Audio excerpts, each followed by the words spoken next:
Hə. Salam Rəşad. Salam, salam. Hər vaxtın Necəsən? xeyir. Salam, hər vaxtınız xeyir. Seyircilərimizi də salamlayırıq. Seyircilərimizi bizim podkastımızın düz Bəli. yaranmasından düz 1 il sonra il. bir daha salamlayırıq. 1 yaşımız tamam oldu. Studiyamızda artıq bir tortumuz da tortumuz var. da var. Studiyanı yandırmaq olmaz, ona görə alışdırmadıq Yandırmadıq şamı. bəli, amma belə də qəşəng görsənir. Mhm. Bir çox qəşəngdir. Əslində biz proyektə başlayanda necə deyirlər, çalışırdıq ki, necə deyirlər, maraqlı, daha çox informativ, belə rasional, çox da tədris edici bir podkastlarımız olsun və Belə o yöndə də gedirik. Gedir, yox, bəli, o yöndə bəli, də hə. gedirik. Yəni tam belə necə deyirlər, mənim istədiyim kimi bir podkastdır. Məncə sənin istədiyin kimidir. Bir çox dostlarım da var ki, çox yaxşı danışırsan. Mən ümid edirəm ki, abunəçi sayımız da artacaq, seyircilərimiz də çoxalacaq, baxış sayları çoxalacaq. Ümid edirəm biz də bacardığımız qədər enerjimizi sərf eləyərik bu proyektə. Və bizi hansısa bir nə deyirlər ona, şirkət direktorları baxırsa bizə sponsor kimi də kömək eləyə bilərlər. Mən istəyərdim ki, Burada sizin reklamınız ola bilərdi. Burada sizin reklam. Mən istəyərdim ki, məsəl üçün belə format o dəyişmədən də davam eləsin. İndi izləyici sayı nə qədər olsa da xırda-xırda, kiçik-kiçik addımlarla artır. Bizən bu formata uyğun izləyicilər artır deməkdir. Yəni biz izləyicilər artsın deyə formatı dəyişmirik. Əksinə bizə uyğun izləyicilər toplanırlar ətrafımızda. O da yaxşıdır. Ötən verilişimiz bizim böyük fasilə dünya çempionatının ortasına təsadüf eləmişdi. Qrup mərhələsi bitəndən sonra oldu. İndi dünya çempionatı artıq bitib.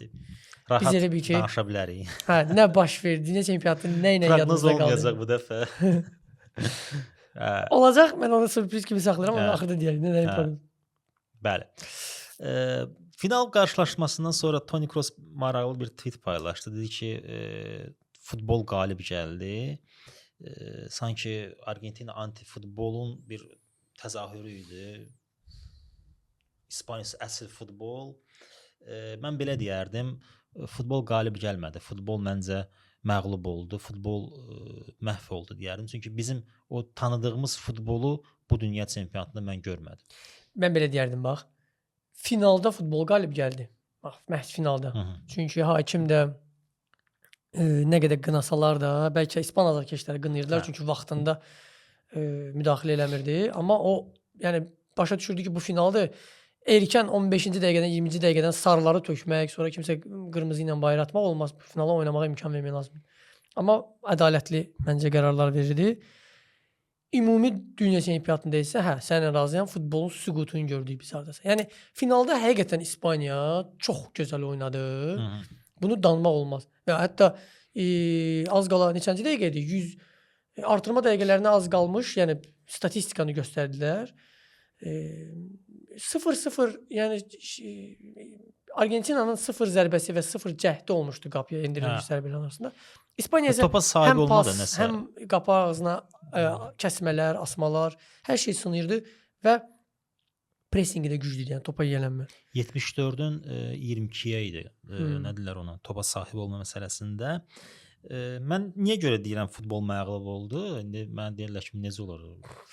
Məsəl üçün bu 2015-ci ildən bir reqressiya bir dövr oldu futbolda və məncə 2024-cü ildən başlayaraq futbolun degradasiyası gedir. Tamamilə. Yəni biz bu barədə danışmışdıq səninlə, yadındadırsa ki, biz başdan qollar azdı. Amma bu dünya çempionatında başlayan kimi bir başla qollar vurmağa başladı. Uzaqdan zərbələr, estetik qollar, driblinqlər yoxdur. Bu da niyə görə yoxdur? Çünki bir vaxtlar futbol futbolçuların idi. İndi isə futbol məşqçilərin bir oyunudur. Məşqçilər De La Fuentes oyunu sıxıb elə bir vəziyyətə gətirir ki, sən necə çox yığcamlaşdırır. Sən baxırsan desən ki, bu bizim tanıdığımız futbol deyil daxı. Yəni məşqçilər futbolu sıxıblar, deyirlər ki, budur futbol. Xoşun gəlsə də budur, xoşun gəlməsə də budur. Xoşun gəlmir, get basketbola bax, nə bilim voleybola bax, tenisə bax. Amma futbol bundan sonra bax belə olacaq. Mən düşünürəm ki, bu hardasa dövrə uyğun olaraq belədir. Niyə görə? Çünki rəhbərlik məşqçilərdən nəticə gözləyirdi ki, mən nəticə verməlisən və o da maksimum dərəcədə o hansı ki elementlər ki var idi futbolda, məsəl üçün dribling idi, məsəl üçün uzaqdan zərbələr idi, məsəl üçün tutalım o qayçı zərbəsi vuranda oyunçu tullanır deyə, məsəl üçün həmin epizodda artıq futbolçular tullanmırlar. Topa qaçırlar, topu qəbul edirlər sadəcə olaraq. Orada başqa bir məqam da var da. Yəni məsələn, artıq biraz humanist yanaşırlar. Çünki həmin o qayçı zərbələrində və yaxud da ki öz üzərindən zərbələr endirəndə digər oyunçunun başına zərbə tutma şansları olurdu. Bir növ çəkinirlər kimisə zədələməkdən. Bu elementləri məşqçilər çıxartdılar ki, məsəl üçün niyə görə çıxartdı? Daha lazım olanı eləyək. Məsəl üçün Anthony var idi də Manchester United'da onun bir dənə məşhur driblingi var. Öz yerində top fırlanırdı. Məsəl üçün Erik ten Hag dedi ki, bundan sonra elə şey eləmə. Ondan sonra elə şey eləmək lazımdır və ondan sonra da olmadı onda. Və bax o elementləri çıxarmaqla oyun nə oldu? Solğun bir oyuna çevrildi. Boz, solğun oyun. Biz ancaq paslaşma görürük. Biz necə deyirlər, o rəqibin hansı bir boşluq yaradır, o boşluqdan rəqib komanda istifadə edir, gol vurur. Bax sadə bir misal deyim də. Bax bu dünya çempionatında hansı gözəl gol yadda qaldı? Yadda qalan məsələn mənim həmişə yadımda qalacaq ki 98-ci ildə necə qollar vurulmuşdu da. Məsəl üçün İngiltərə Fransa oyununda biraz baxımlı qollar oldu. Yəni şeydən ya deyək, cərimə meydançasından kənarda. Mbappé'nin qolu var idi. Olisə ayağının bayır hissəsinə pas verdi, uzaqdan vurdu. Norveçin vurduğu qol var İngiltərəyə.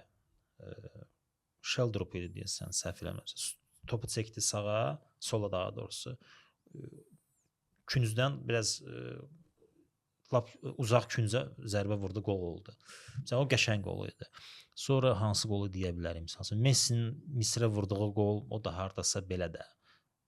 Yəni ümumi götürəndə Enzo Fernandezin uzaqdan vurduğu qol, o da necə deyirlər, adi bir qoldur da. Yəni qeyri-adi bir şey görmədik. Yəni biz bisikleta qolu görmədik, qayçı qolu görmədik.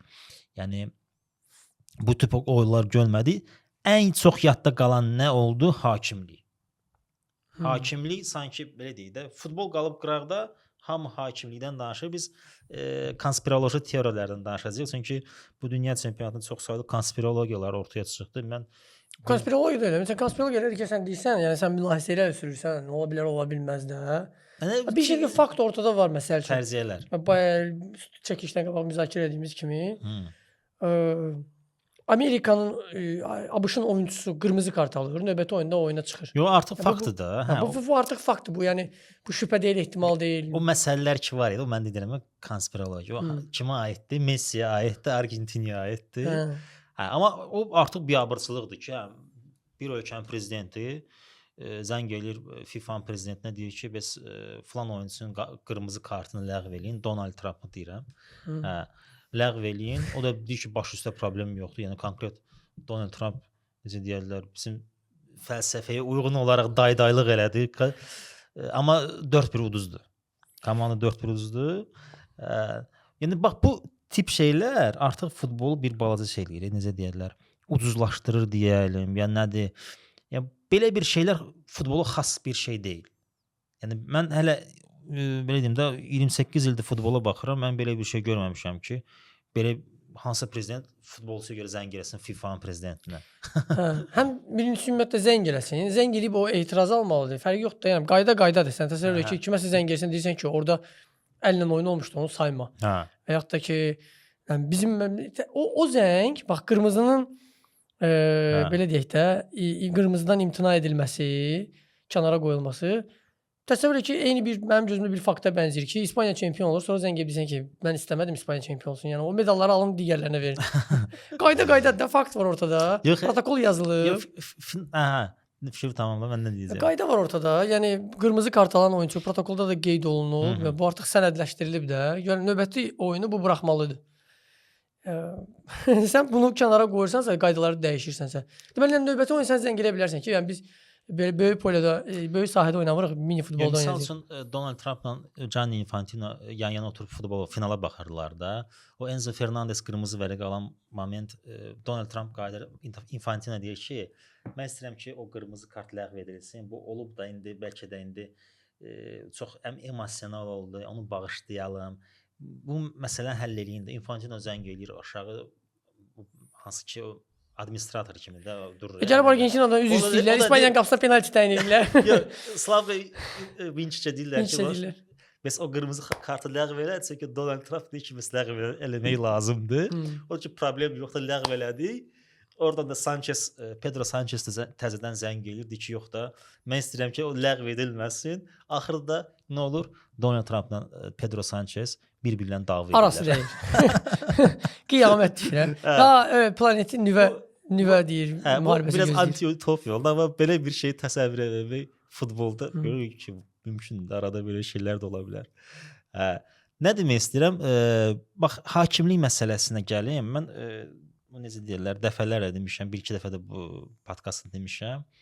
Futbol NBA-yə çevrilir və bunun səbəbi də bir neçə səbəbi var. Daha çox çalışırlar ki, entertainment olsun da, yəni futbol tam şəffaf olaraq idarə edilsə, bəlkə də çox qazanc gətirməyəcək. Məsəl üçün Əlcəzairlə oyunda Messiyə qırmızı vərəqə verilməli idi, amma verilmədi. Bunun səbəbi bir çox səbəb ola bilər. Amma konkret olaraq FIFA-nın prezidenti zəng edib deyə bilməz ki, bax Messi falan şey eləsə ona qırmızı vərəqə vermə. Orada zəng eləmək söhbəti deyil. Mənə elə gəlir ki, Messinin və ya da ki Ronaldo'nun bir avtoriteti və xüsusən də Messinin bir avtoriteti var. Çünki mən yəni Ronaldo'da hardasa bir çılğın uşaq obrazı görürəm və bir çox hallarda hakimlər oyunla elə o ünsiyyəti də qururlar. Uşaqla ünsiyyəti quran kimi. Messi sanki bir futbolun dahidir. Yəni heç kəs ona etiraz edə bilməz ki, bu insan dahidir. Amma sən prime dövründə göstərdiyin futbol və performans bu dəqiqə sənin elədiyin qayda pozuntusuna təsir eləməməlidir. Yəni sən bu futbolun qaydaları çərçivəsində prime dövrünü yaşamısan və o demək deyil ki, sən indi məsəl üçün əlinlə alıb topu handboldakı kimi keçirdə bilərsən və sənə bu bağışlanmalıdır, çünki sən futbolun dahisisən. Yəni mən belə düşünürəm ki, hakimlər hardasa Messiyə yaxınlaşanda bir növ o hakimlərin özündə bəzən olur ya, oyunlarda yaxınlaşırlar, kapitana bir balaca güzəştə gedirlər. Kapitan dərhal cəzalandırılmır da, çünki ünsiyyət qurduğu və komandanın lideri odur. Elə bir şey var, bəli. Bəlkə hər oyuncu bir xəbərdarlıq alsa, kapitan 2 xəbərdarlıq alır. Messi sanki bir 3 qat kapitan kimi, 4 qat kapitan kimi baxılır o münasibətlə. Burada belə deyim də, bax, biz unutmayaq ki, hakimlər də insandır, necə ki futbolçular, necə ki biz. Onlar da bəzi məsələlər var ki, onu göz ardı eləmirlər. Birincisi, məsələn, mən yenə də NBA analogiyasını gətirirəm. NBA-da belə bir yazılmayan qanunlar var ki, hər hansı bir komandanın ulduzuna bəzi epizodlarda göz yumulur. Yəni hansısa bir qayda pozuntusu olursa, həmin o basketbol ulduzlarına göz yumulur. Çünki tamaşaçılar 2000, 3000, 5000 evro, daha doğrusu 2000, 5000 dollar pul veriblər, bilet alıblar ki, gəlib o ulduzların oyunlarına baxsınlar və sən də onları cəzalandırırsan, onlar da otururlar skameykada oynaya bilmirlər. Və əlbəttə ki, cəmaət də oyuna gələ bilməyəcək. Az adam gələcək, qiymətlər düşəcək, liqa az qazanacaq. Basketbolçular az qazanacaq, əlbəttə ki, hakimlər də az qazanacaq. Çünki hakimlər işləməsi üçün, çörəyi olması üçün futbol olsun. NBA-da çox yüksək maaş qazanırlar. Bax, bunu qeyd edeyim. Və eyni ilə də hakimlər futbolda da çox pul qazanırlar. Yəni elə bilməyin ki, onlar 500 dollar, 600 dollara işləyirlər. Yox, onlar yəni elit deməli hakimlər, A kateqoriyalı hakimlər ilə 250 min arası evro qazanır. Misal üçün Avropadan mən oturdum biraz araşdırdım. O ki adamlar deyirlər ki, falan hakimə deyiblər ki, bəs belə ilə Messi gəlib çıxmalıdır finala. Adicə bir hakimin gəlişi, yəni 100 min dollara başa gəlib FIFA üçün. Məsələn 15 dənə hakim gəlib Avropadan dünya çempionatına, hərəsinə 100 min veriblər və əlavə olaraq da oyunları idarə etdiklərinə görə 5 min dollar veriblər. Play-offda isə 10 min. Bir hakimə, məsələn, Clement Turpin falan hər hansı bir... Onların miqyasında mənə elə gəlir ki, çox da böyük rəqəm deyil. Başa bizim üçün böyük rəqəmdir, amma onların miqyasında mənə elə gəlir ki, böyük rəqəm deyil. Belə baxaq da, yəni ilə 200 min, 250 min qazanması bir hakim üçün çox yaxşı bir rəqəmdir. Yaxşı bir rəqəmdir, amma dünya çempionatına yəni 100 min verirlər. Hakim ölkə çempionatında o statusda hakimlər ölkə çempionatında çalışdıqları kontraktlarına görə daha çox qazanırlar elə. Yox, bunlar az oyun idarə edirlər axı. Yəni bir də hakim orada bir 10-15 ilə oyun idarə eləmir ki, 6-7 ilə oyun idarə eləyir, tutalım. Hansı ki doğrudan da AKS karyerasına aiddir də. Məsəl üçün ola Biz bilər. təkcə idarə deməyək də orada indi bir şeyə giririk. Amma məsələn nəyə bənzəyir? Məsələn bütün hakimlər bütün turnir boyu onlar da bir futbolçu kimi daim formada qalırlar, daim məşq edirlər. Məsəl üçün deyək ki, İngiltərə Fransa oyununa yazılmış bir hakim sabah zədələnə bilər, onu əvəzləmək lazımdır. Sən formda olmalısan, sənin kollektivin gəlib çıxış eləyəcək artıq. Bax o hakimlər ki, Bir dənə bayaq mövzuya ki toxundun sən. Mən deyərdim ki, bax iki nüans var. Biz deyirik oyunçuya yaxınlaşanda məsəl üçün ulduza kart vermirlər və ulduza güzəştə gedirlər. İki nüans var. Bir nüans bu bütün sosial medianın, hal-hazırda bilirik ki, futbol da sosial mediadan artıq asılıdır. Yəni TV o qədər bəlkə də güclü deyil. İndi bir də sosial media asılıdır. Sosial medianın bir indi heç cür razılaşmadığın, barışmadığın bir qaydası var, qızıl qaydası. Neqativ fikirdir və populyarlıqdır. Məsəl üçün oturub götür-qoy eləyirlər bəlkə də bir ofisdə, studiyada, deyək ki, bir FIFA və ya da ki, UEFA rəhbərlik. Deyək ki, bu oyunda hansısa bir ulduz oyunçuya verilməlidir kart, qırmızı kart, qayda pozisiya qeydə alınmadı. Alınmır. Amma mediada necə söz-söhbət gedir, futbol populyarlaşır, futbol haqqında danışırlar, gözəldir. İkinci məqam isə mən düşünürəm ki, yəni mən uşaq olanda baxdığım futbolçular, bilmirəm indi onların məvacibləri nə qədərdir, amma əminəm ki, indikindən bəlkə 10-20 dəfə az idi. Və sən futbolçuya baxanda başa düşürdün ki, bu futbolçunun bəlkə bir neçə bahalı sport karı var, bəlkə bir neçə evi falanı var. Ən populyarlarının belə özünün brendi, Beckham'ın məsələn özünün bir reklam və ya da ki brendləri olurdu. İndi mən məsəl üçün düşünürəm ki, Messi'yə yaxınlaşanda bir hakim fikirləşir ki, Messi elə bir imkanlı bir insandır ki, yəni Messi sadəcə ulduz deyil. Ya burada başqa məsələ var. Qorxur bir kart verməyə deyir ki, adamı bu cür imkanlı adamla gözündən silə də bilər. Bilmirəm, indi bu fikrin bəlkə gülməli səslənə bilər, amma artıq ulduza baxanda bunlar şey kimi baxmırlar, yəni sadəcə futbol ulduzudur və dahisidir. Bunlar həm də bir imkanlı bir insan kimi baxırlar. Bəlkə də həmin imkanlı insanlar qorxulu insanlardır bəlkə də. Sadə bir misal çəkim də. Misal üçün NBA-da yenə də NBA analogiyası gətirim, çünki artıq futbol NBA-ya daha çox yaxın olub. Və birinci səbəb də hakimlik məsələsidir. NBA-da da eyni ilə bax oyun qutarandan sonra hakimlik müzakirə olunur. Və bu hakim belə elədi, belə də oyunu oğurladı, nə bilim nə oldu. Məşhur bir hadisə olub, bir 2000-ci illərin ortalarında bir hakim oyunlarda kim qalib gələcək, onu öz dostuna deyirdi, o da gedirdi başqa bir adama deyirdi. Milyonlarla pul qoyulurdu, qazanc gəlirdi. Adı Tim Donagh idi. O barədə sənədli film də var. O deyir ki, mən oyun liqaya gələndə mən çalışırdım ki, maksimum dərəcədə ədalətli idarə edeyim oyunu. Bir epizod olmuşdu Chicago Bulls oyununda. Philadelphia ilə oynayırdılar. Deməli, Michael Jordan topu götürür, spin move eləyir.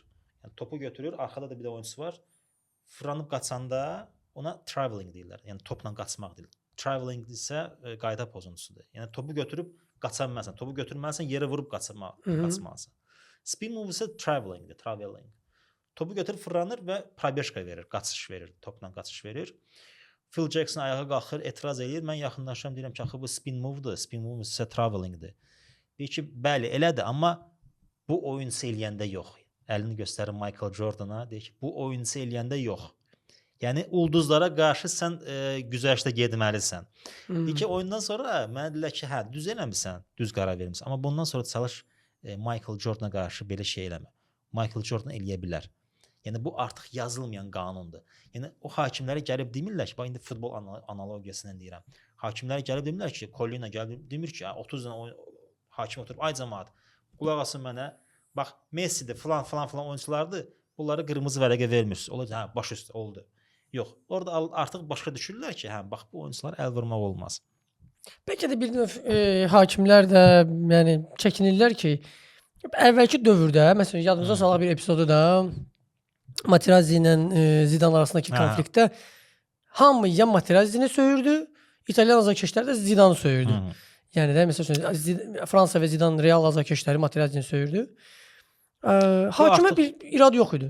Yox, hakimə düzgün hərəkət var, hakim də gəlib qırmızı kartını verib. Düzgün qərar amma vermişdi. indiki durumda bəlkə də hakimlər düşünürlər ki, gəlib məsələn mən qırmızı kart versəm, bunların arasında konflikt baş verib, kimsə kiməsə ki, kobud oynayıb. onları günahlandırmadan məni Instagramda Hə. linç eləyəcəklər, sosial mediada da məni paylaşacaqlar. Mən qəhrəman, anti qəhrəmana çevirəcəm bir həftə boyunca. Lazımdır mənə. O dövrün, bax belə deyim də, misal üçün məşhur bir epizod da vardı Argentina ilə İngiltərə oyununda. David Beckham qırmızı vərəq almışdı ki, ayağını qaldırır, Simeone ayağı ilişir, yıxılır, Kim Milton Nilsson götürür qırmızı verir. Həmin dövrdə hakimlik tam başqa idi. İndiki kimi deyildi. Məsələn, sadə bir misal çəkim. Nojnitsa patkat, yəni qayçı patkatı, sürüşmə fəndi əvvəllər keçərli idi. Amma hal-hazırda o qayda pozuntusudur. Yəni oyunçu qaçır, iki ayağı ilə tullanır, qayçı fəndi ilə oyunçunu yıxırsa, bu çox çobud qayda indi o pozuntusu. qayda pozuntusu kimi qəbul edilir. Amma əvvəllər elə deyildi. Misal üçün, əvvəllər hansı ki oyun epizodunda, misal üçün da tutalım, bu futbola aid bir hərəkət deyil. Yəni belə deyək də, bu idmançıya yaraşmayan hərəkətdir. Yəni oyunun epizoduna təsir edən misal üçün də həmin məsələ. Ayağını qaldırır, oyunçu yıxılır yerə. David Beckham'a qırmızı vərəqə verilir. Bax, həmin epizodda da indiki vəziyyət, indiki dövrdə olsaydı, tutalım, David Beckham 2026-cı ildə oynasaydı, Simeone də indi oynasaydı, həmin hərəkət eləsəydi, qırmızı vərəqə verməyəcəklər David Beckham'a. Çünki David Beckham super ulduzdur və həmin epizod belə deyək də, oldu, bu özünü atdı yerə, yıxılmaq bir şey yoxdur axı, düzdür? Eynilə bax, hakimlik də 90-cı illərdə olan hakimlik, indiki hakimliklə eyni deyil. Biz bunu qəbul etməliyik və həmin məsələdə mən niyə görə deyirəm ki, bu konspirologiyadır? Futbol dəyişilib və hakimlik də dəyişilib. Çünki bir hakim, bax sən Messi qırmızı versəydi, onu uzaqlaşdıra bilərdilər növbəti oyunda. Hə, mən də onu düşünürəm. Bəzən onu düşünürsən ki, o hərəkətlər onu göstərir. Olacaqdı, xeyt yeyəcəkdi, ailəsinə nəsə sözlər deyəcəkdilər. Onlar istəmir ki, mən belə deyim, ilə 200 min qazanan adama mən istəmirəm ki, durum buna qırmızı verim. Bundan sonra mən bütün ömrüm boyu buna görə əziyyət çəkim, mənim ailəm əziyyət çəksin buna görə. Mənim uşaqlarıma nəsə desinlər, nə bilim, ondan verməyim buna. Deyim ki, görmədim. Və fikir ver, biz indi bir hakimlər mövzusuna çox danışdıq, amma fikir ver. Məsəl üçün, bu epizodlarda sən danışdın, deyirsən ki, mən bununla fikir verməyim, sakit olsun da. Həmin oyundan sonra hakimlər, əgər hamı narazı olursa, ki, sən bu epizodu düzgün aparmadın, düzgün qərar vermədin falan, unudulur. Növbəti, yəni bu ulduzların bir o qədər iştirak eləmədiyi epizodlarda, başqa oyunlarda hakimlər ədalətli qərarlar verirlər və tamam, bu oyun özünü çox yaxşı apardı, bu oyun çox gözəl apardı oyunu hakim deyirlər və hakimlərin səhvləri unudulur. Onlar onu da gözə alırlar ki, tamam, indi mən bu ulduza vermirəm. Məni bəlkə bir neçə gün o rəqib komandanın azı işləri danlayacaq. Amma sabahların başqa bir oyuna mən özümü yaxşı bir idarə aparacam, idarə edəcəm, yenidən yadda qalacam. Və onu da qeyd eləyək, bax bu o ki, Argentina dartırlar, Argentina qabağa çəkirlər, FIFA dartır, nə bilim belə, elə, nə bilim. Bu mövzular həmin o hakimliyin dəyişilməsi ilə əlaqədardır. Çünki biz öyrəşdiyimiz futbolda belə bir şeylər yox idi. Çünki mənə görə futbol tam da kobud oyun olmamalıdır. Yəni konkret olaraq hakim kobudluğa reaksiya verməlidir. Sarı vermir. Görürsən ki, konkret olaraq kobudluq eləyir. Yəni oyuna xas olmayan hərəkət eləyir. Bir var top almaq istəyir, bir var gəlir vurur oyunçunu. Yəni sən futbol oynamaq istəyirsən də, biz bunu dava etmişik ki. Sən belə hərəkət eləyirsənsə, onda heç də mən 1-1-ə 11-11-ə dava eləyim. Hə? Kim qalib gəlsə gedin qapıya qol vurun. Hə? Belki bu qaydanı oynayır. Yəni nə etməlidir hakim? Hakimin işi odur ki, oyun ədalətli keçsin və konkret olaraq kobudluqlar, qayda pozuntuları dayandırılsın da. Yəni sən görürsən ki, biri gəlir şapalaq qoyur qulağının dibində, sən ona qırmızı verməyəcəksən. Elə şey olur. Hə? Verməlisən də. Yəni Paredesdə final oyununda bir neçə epizodda qırmızıya təmiz oynadı. Təmiz qırmızı oynadı, vermədi. Mən indi PSG-nin dövründən artıq Paredesi mən heç bəyənmirdim onun oyun üslubunu. Və sanki bu insanda əgər oyunçular varsa ki, hansılar içərisində biraz qəzəb var, kobudluq var. Van Bommel məsəl üçün kobud oyunçuydu. Gattuso kobud oyunçuydu, aqressiv oynayırdılar. Paredesdə sanki bir növ İndi kommentlərdə ən Hı. pis söyüşlər yaza bilərsiniz. Mən bunu efirdə bilmirəm necə deyim. Paradizdə sanki bir növ bir nifrət var. Biri var sən oyunçu olaraq kobud olasan, biri var sən rəqibinə nifrət eləyəsən, biri var sən rəqibinə hörmətsiz, özünə və rəqibinə hörmətsiz yanaşasan. Yəni sanki sənin məqsədin alçaltmaq, döymək, kimsə sənə borcu var kimi bir münasibətdir. Yəni oyundan sonra Paradizin hücum eləməyi kimi yıxmışdı? Gavini. Gabini yıxdı məsəl üçün. Deyək, onun o Yo, üzündə bəlkə təkrarlara baxa bilərsiniz. Paradisi üzündə müdafiə belə bir eləmək istəmirəm. Sadəcə orada nə məsələ oldu? Oyun qutarandan sonra indi məğlub olmuş komandada gəlsən onun üstünə qışqırırsan, acıq verməyin xarakterinə. Elə cavab verəndə Paradis kimi oyunçusu başdan xərabın biri də durub qoyacaq sənin üzündən. Gavi də yaxınlaşıb 18-19 yaşın var, yeşil kişidir. Gəlsən onu deyirsən ki, hə nə oldu? Argentina FIFA sizə kömək eləmədi. Hə? Əminsən ki, o sözü deyib? Yo, yayıldı da həmin məsələ çıxdı da ortaya ki, Gavi elə bir söz demişdi. Hə. Yəni sən oyunçusan, oyun qutarıb, udmusuz, gedin sevinin də. Yəni burada nə var ki? Olub da indi sən onu nəyinə sübut edə bilərsən? Hə, bax epizod demişkən, mən bu yaxınlarda məsələn oxudum, bilmirəm nə dərəcədə özünün təsdiqini tapıb, bu nə dərəcədə əsaslı xəbərdir. Məsəl üçün FIFA qərar çıxardıb ki, yəni orada elədiyi hərəkətə görə diskvalifikasiya falan almayacaq. Yəni Paradis. Bu yəni hər nə deyilib sənə, bilmirəm nə deyilib sənə də. Lap gəlib məsəl üçün bir Yo, indi mənası yoxdur o qırmızı. Çünki oyun qutarıb. bitib, amma bu oyunçu bundan sonra bir şey var, ona bir diskvalifikasiya verəndə məsəl üçün bir 2 oyun, 5 oyun buraxmış olur da. Şimdi oyunçu bir dərsi olur ki, sən oyun bitsə belə bu meydançada idmana yaraşmayan hərəkətlər eləyə bilmərsən. Ya Dərs onda olmalı. Gaviyə də verilməlidir. Çünki Gavi gəldi, bunun üstünə atlandı. Ona da verilməlidir. Elə bir şey də var. Çünki onu provokasiya eləyib. Belə bir məsələ var. İndi o qədər də önəmli Provokasiya çoxdur. Bilirsən necədir? Yəni idmana yaraşandı mı? Yadıma Nistelrooyun Nistelrooyun yanılmamsa penalti qaçırdığı epizod idi, yoxsa hansı epizod idi düşdü? Arsenal'la oynayırsan. Hə, orada orada Arsenal gəlib sevinməyi vardı. Yo, Nistelrooy penaltini vura bilmir. Orada Arsenal oyunçuları gəlirlər bunun üstünə tullanırlar. O da şey eləyir də belə. Əslində orada göyə ki penalti yox idi. Elə bir şey var idi. Olmuşdu. Demək istəyirəm odur ki, üstünə gəlmək, kiməsə bir söz demək, bu oyunda var. Bu oyunun bir hissəsidir də. Yəni sən kimsə aldadırsansa, kimsə ayaqlarının arasından topu keçirirsənsə, sən sadəcə keçmirsən ki, yəni bir həm əsəblərində də oynayırsan. İdman bir balaca belədir. Yəni bunu kibersportda da bilirlər, belə sportda da bilirlər, idmanda da bilirlər.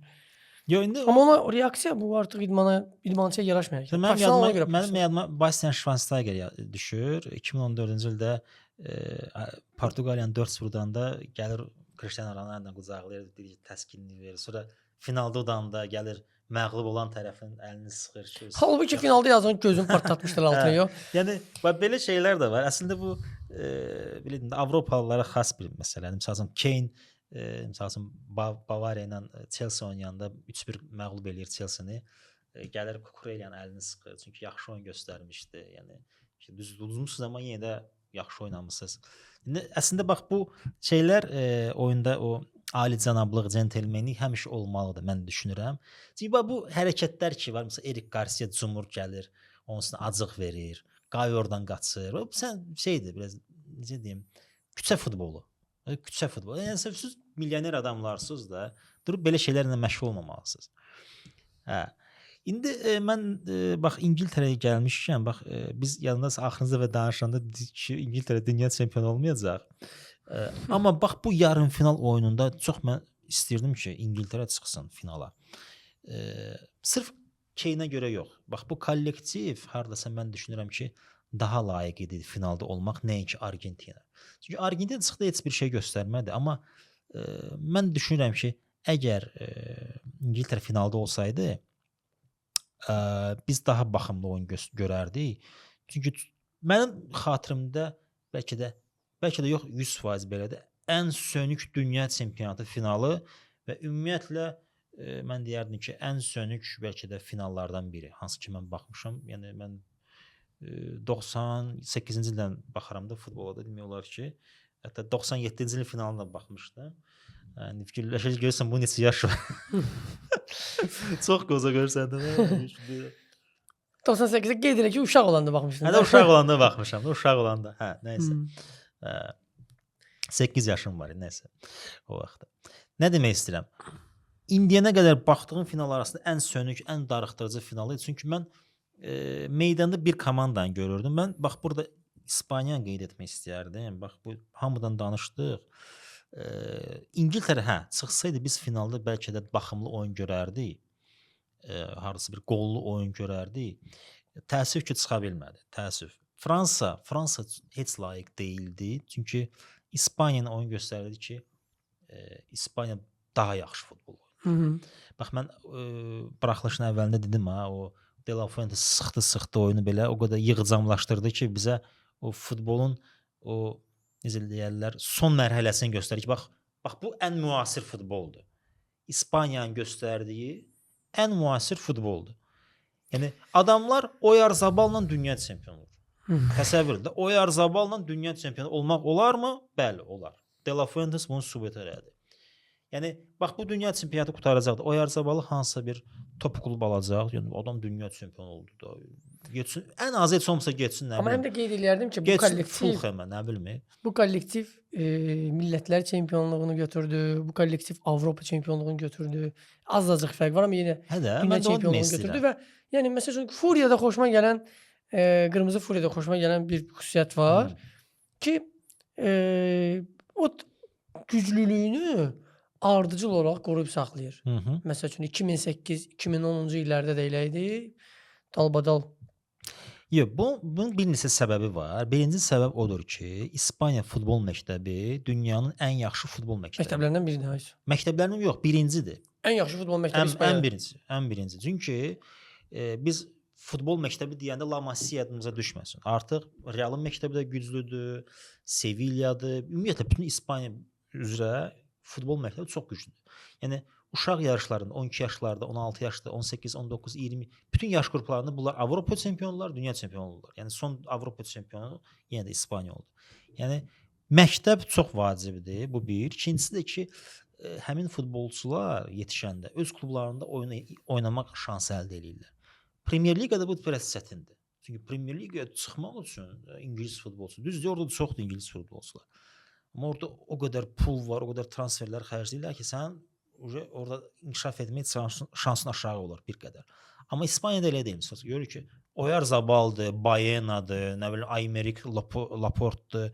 Yəni bu oyunçular bu heyətlə yetişdilər, böyüdülər. Nəyə görə? Çünki oynamaq şans əldə elədilər və əlbəttə ki, məktəb çox vacibdir. Həmin o sən necədir? Biz bilirik ki, meydança çox böyükdür, futbol meydançası. Yəni biz oturuq divandan baxırıq ki, elə böyük deyil. Məsələn, mən oynamışam. Yox, futbolçular 90 dəqiqə ərzində yəni öz limitlərində yəni hərəkət eləyirlər. Yəni o böyük meydançanı görmək, o meydançada sən bilməlisən ki, aha, mən buna məsələn 15 metr arada fərq var, ona pas verə bilərəm. Amma onun yanında məsələn 5 metr yanında biri var.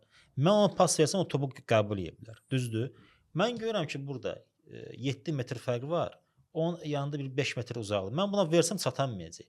Amma ola bilər ki, mən onu 1 saniyə yox, 1 saniyənin yarısında mən qərar verməliyəm ki, mən sol tərəfə verəcəm yoxsa sağ tərəfə verəcəm. Bax bunlar hamısı məktəbdə öyrədilər. Və həmin o biz deyirik, ən yaxşı futbolçu görəsən nəyə sahib olmalıdır da, belə yaxşı futbolçu. IQ-yə sahib olmalıdır və meydanı görmə qabiliyyətinə sahib olmalıdır. IQ futbolu görmə qabiliyyəti və əlbəttə ki, fiziki göstəricilər, yəni sürəti olmalıdır, mübarizə aparmaq üçün gücü olmalıdır, fiziki gücü olmalıdır, tullanışı olmalıdır.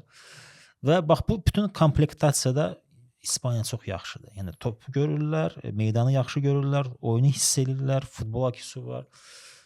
Bax bu bir neçə səbəbə görə bax İspaniya ən yaxşı heyət, milli heyətdir. Və ən yaxşı olanda qalib gəldi. Biz həmişə deyirik, bu layiq deyildi. Yox, İspaniya layiq idi.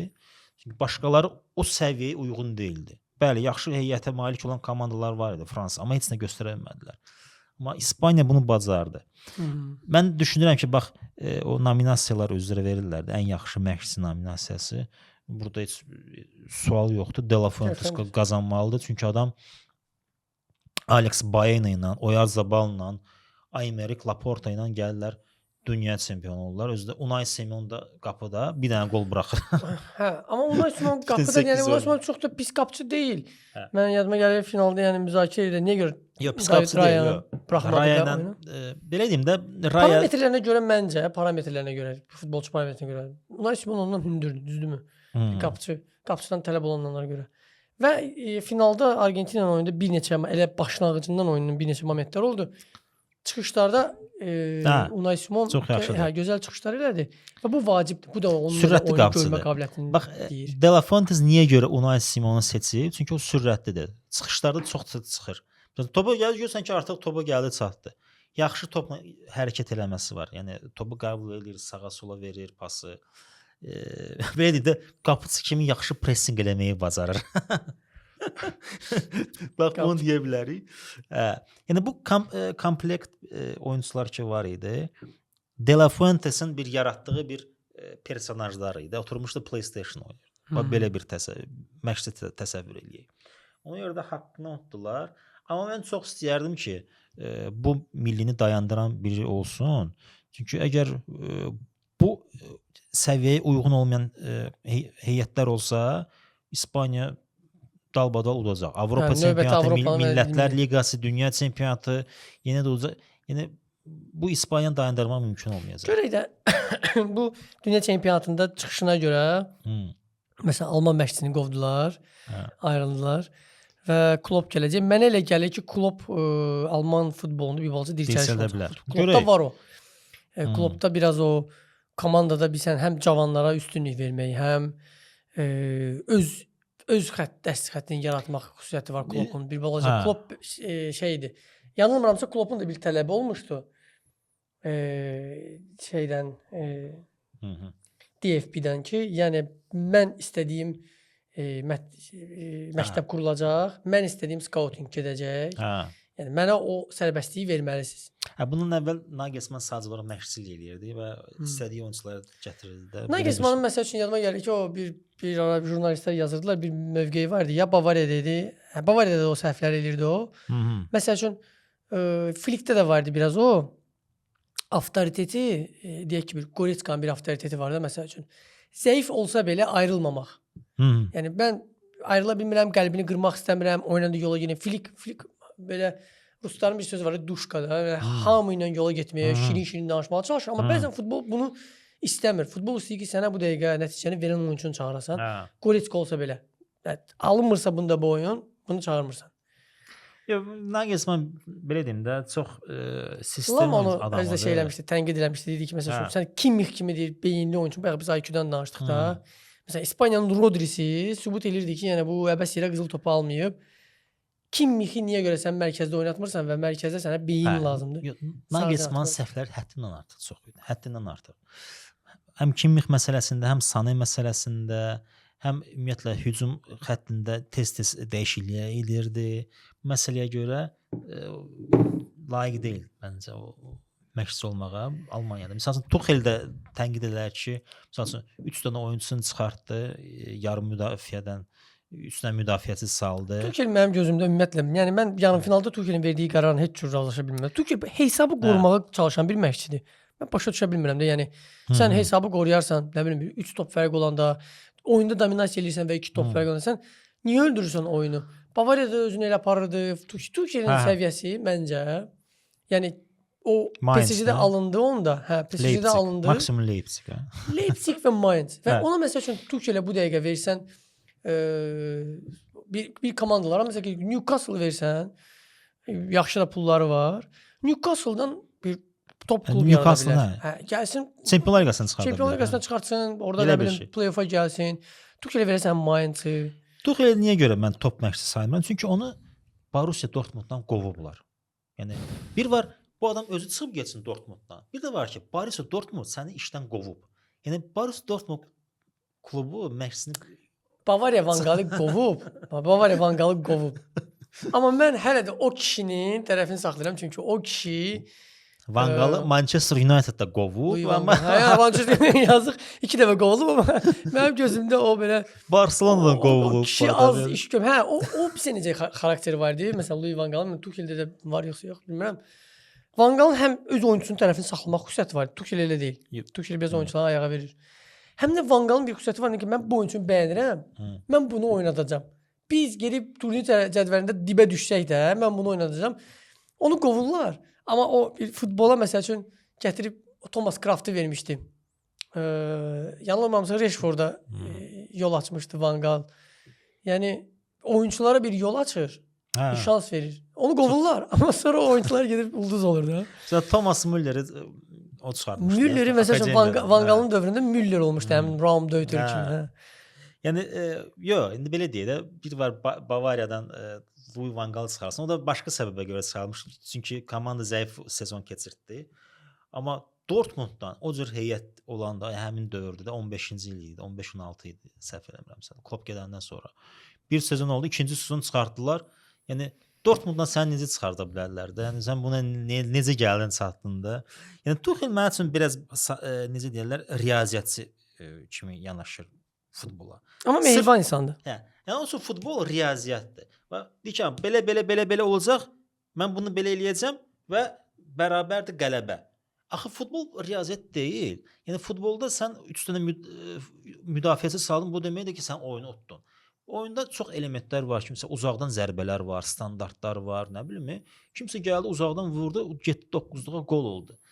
Amma bu yenə də həmin o mindsetdədir ki, yox, mən hesablama aparmışam. Mənim hesablamalarıma görə mən qələbə qazanacağam. Çünki mən falan oyunçunu çıxartdım. Bunlar girdilər oyuna və sonda qələbə qazanacağam. Çünki mənim hesablamam düzgündür. Sırf riyaziyyat müəllimidir. Riyaziyyat müəllimi. Bəs bayaq şeyin əvvəlində dedin ki, məsələn, proqnozlar olmayacaq, amma mən düşünürəm ki, bəlkə bir verilişin sonunda bir kiçik də olsa proqnoz verək. Nədir o proqnoz? Səncə qızıl topun sahibi kim olacaq? Və qızıl top, yəni biz deyək, indi mövsümün bundan sonraki turnirlər hələ başlayacaqlar. Məncə artıq edilib. Yox, sezon qutarıb da. Yəni bunun nəticəsinə sezona görə verilir. Buna görə verilir. Sezon rəsmi olaraq Mənə görə dünya çempionatı onu göstərdi ki, bax IQ vacibdir, amma mən düşünürəm ki, dünya çempionatında və yaxud da ki, Çempionlar Liqasında qələbələrə baxmaq lazım deyil.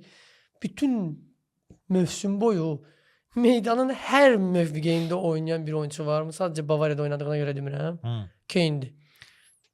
Kane dünya çempionatında da göstərdi ki, əsl kapitandır və hər mövqedə komandasına kömək eləyəndə IQ-su da yüksəkdir.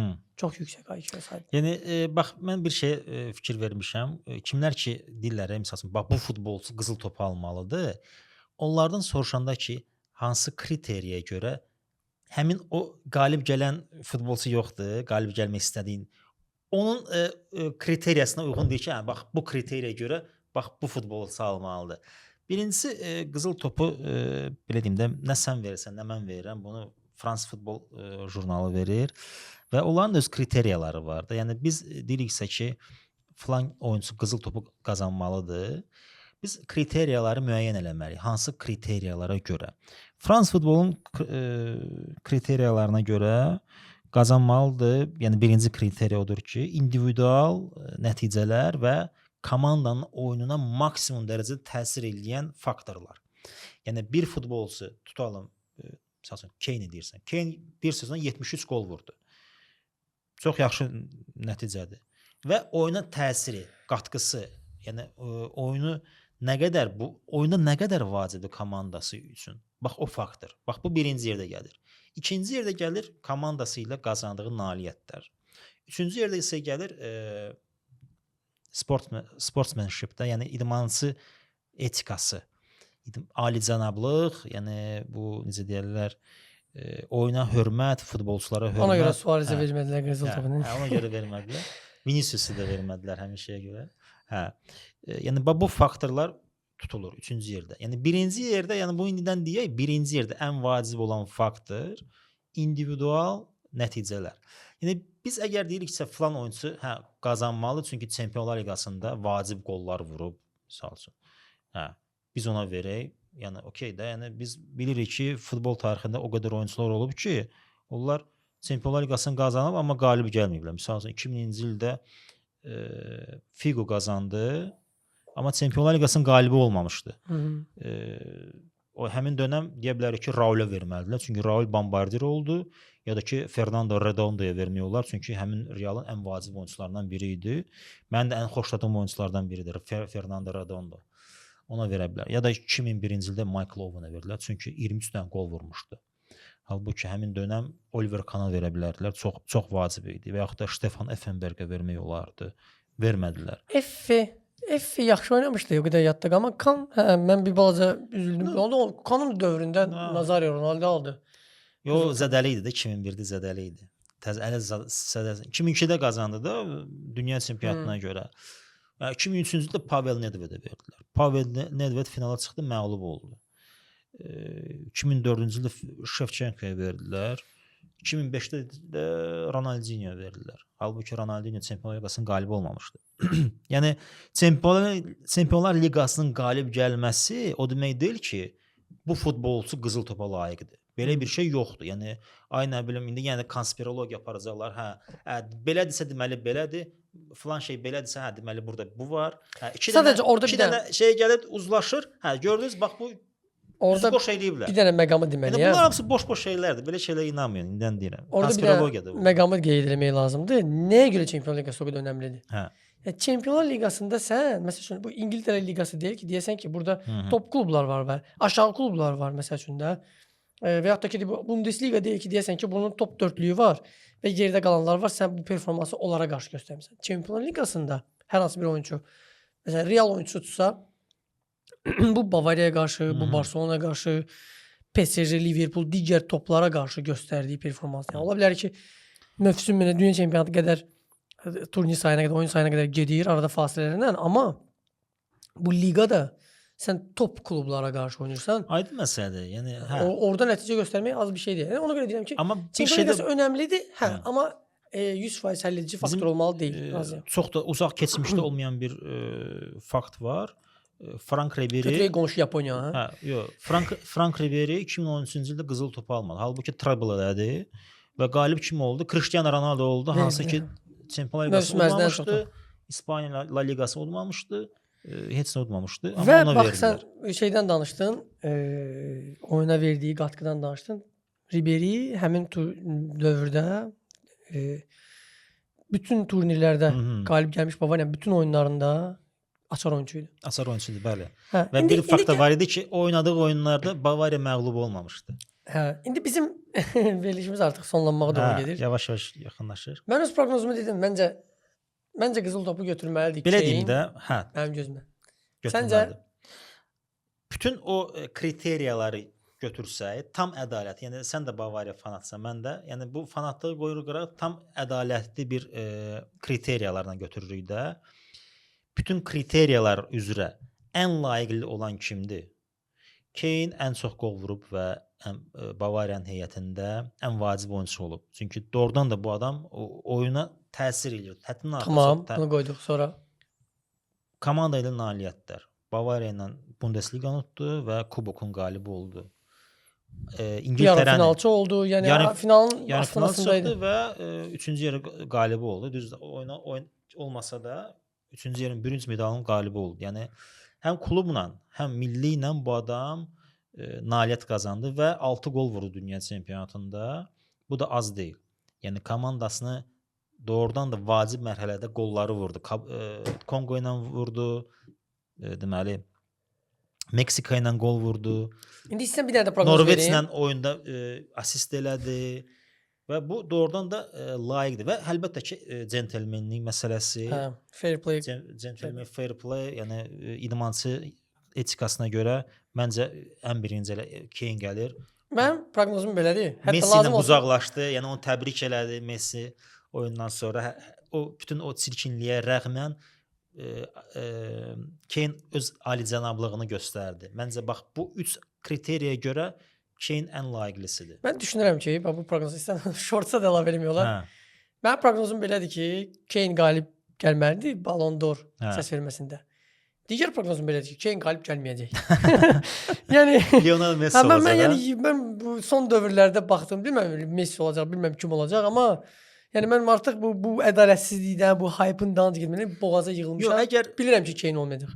əgər komanda nailiyyətlərinə görə götürürüksə, Fabian Ruiz qızıl topu qazanmalıdır. Fabian Ruiz Çempionlar Liqasının qalibi oldu, Fransa çempionu oldu və dünya çempionu oldu İspaniya ilə. Yəni qızıl topun, yəni biz ədalətlə danışırıqsa, Titullara qalanda. yox, əgər komanda nailiyyətlərini birinci yerə qoyuruqsa, o hamısını atırıq qırağa, Fabian Ruiz qızıl topun qalibi olmalıdır. Ədalət prinsipi ilə yanaşsaq da, yəni səmimi olsaq, ədalətli olsaq, Fabian Ruiz doğrudan da qızıl topa layiqdir. Çünki Çempionlar Liqasını olub, dünya çempionu olub. Amma məsəl üçün Bavariya Çempionlar Liqasını qazansaydı və finalda Kane zədələnib çıxmasaydı, həmin mövsümün Çempionlar Liqası kubokunu Kane-ə vermək olardı. Çünki onu finala gətirən bəlkə də elə o idi.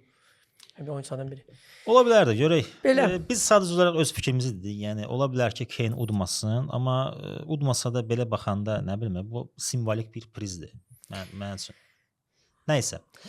Yavaş-yavaş sonlaşdıraq. Yekunlaşdıraq. Sezonumuz da bitdi. Növbəti buraxılışlarda yəqin ki, bir müddətdən sonra artıq xəbərlər çıxacaq, transfer xəbərlərindən danışacağıq. Zədələr, yeniliklər belə. Sezonun başlanması üçün klubların analiz eləyəcəyik. Sonra yəni transfer siyasətini. Çempionlar Liqasında seçmə mərhələləri olacaq. Yəni bizim klubların da nəticələrini gözləyərik. Milli klublarımızın oyunlardan da danışarıq. Kimdən nə gözləyirik? Əlbəttə, mütləq danışacağıq. Və bizimlə qalın, kanalımıza abunə olun. Yəni sizə kömək olmaq istəyirsinizsə abunə olun və sponsor da ola bilərsiniz, problem deyil. Yəni çox yaxşı olar bizim üçün də. Biz çalışacağıq ki, davam eləyək, çünki biz futbolu sevirik, istəyirik ki, öz fikirlərimizi, öz düşüncələrimizi bölüşək sizinlə.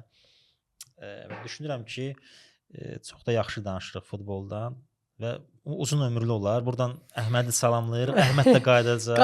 Qayıt artıq qatıl bizə. Əhmədə salamlarımızı göndəririk. 2 yaşımızda inşallah danışaq, 3 yaşımızda danışaq. Danışan kimsə olmalıdır, yəni. İçimiz də b gedir də. Bayern, Bavariya, Barcelona. BBB. BBB. Oldu. Oldu. Görüşərik. Növbəti buraxışda görüşənədək. Sağ ol.